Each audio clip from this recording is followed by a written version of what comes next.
Tell me about y'all's response to the sheriff saying that y'all have frozen 30% of their budget.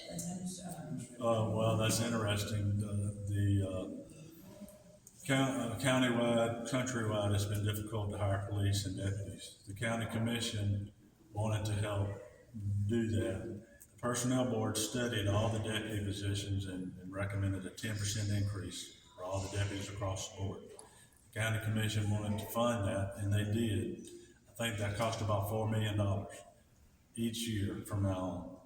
In order to help fund that raise for all the deputies, which will enable us to hire more deputies and keep them longer, we cut or froze the vacant funded positions, 30% of them, and that freed up about $4 million so that we could get that increase. So we didn't delete positions, we didn't unfund anything. We tried to find a way to get the 10% increase to all the deputies.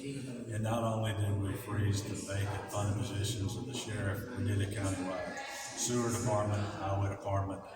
So there's really no way we could fill all the positions we had budgeted anyway. It's not gonna happen. So it allowed us to free up the money that we would have used to fund a position that wasn't gonna be filled, to be used to give the increase to the deputies. So this was just 30% of personnel funding, or was it? Yeah, it wasn't 30% of personnel funding. It was 30% of the vacant funded positions. So if he had 600 positions and he had 100 that were budgeted and vacant, we were asking not to fill 30 of those 100.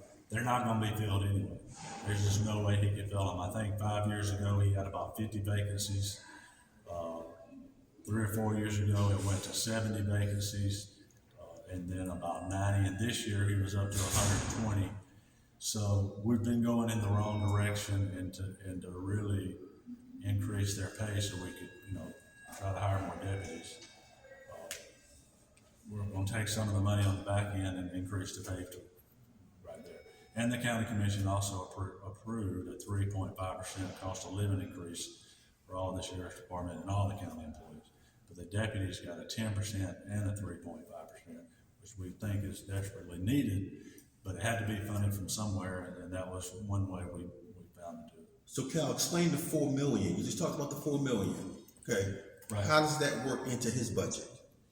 Well, the additional cost for the 10% increase that the personnel board recommended was about $4 million. Okay. The cost savings of freezing the vacancies across the board countywide was about $4 million. So that kind of helped. It wasn't a direct numbers, I'm rounding up numbers, but that really helped us be able to fund the 10% increase for all the deputies. So did you freeze all of the vacancies or 30% of the vacancies? Just 30% of the vacancies. So, for example, the highway department had 50 vacancies, so we'll be freezing 10 of those, which, for 1 year, we're not going to be able to hire 50 people. We might be able to hire 25. Right. We're not going to spend the money anyway, but it's tied up in the budget unless they did it this way. Correct. So, and I talked to the sheriff yesterday. Right. And he said, look, if there's some kind of miracle and you fill 70 of yours and you're getting close to getting into the 30%, call me and I'm sure they'll work something out, because that's not our goal. We just didn't want to tie up budgeted money all year that wasn't going to be spent. It's kind of a cash flow issue. In last year's budget, the commission approved $1.5 million for the barracks where he does his training program, which is very important.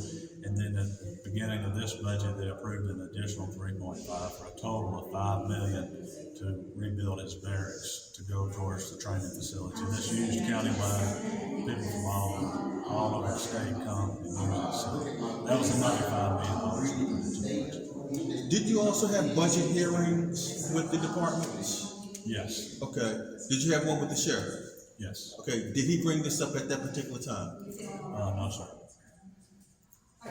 And just so I'm understanding correctly, the $4 million for the 10% increase for deputies, that came from all of the vacancies across the county, correct? Well, I'm not going to say it was like a direct that came from, but when you add all the numbers up, we needed some extra money, and then kind of got to the end and we said, well, we're tying up all this money funding these vacant positions. If we took 30% of it, we sure, we get the 10% raise to the deputies, we got the barracks, and we got all the other things. So you could say, you know, it's roughly the same number for sure.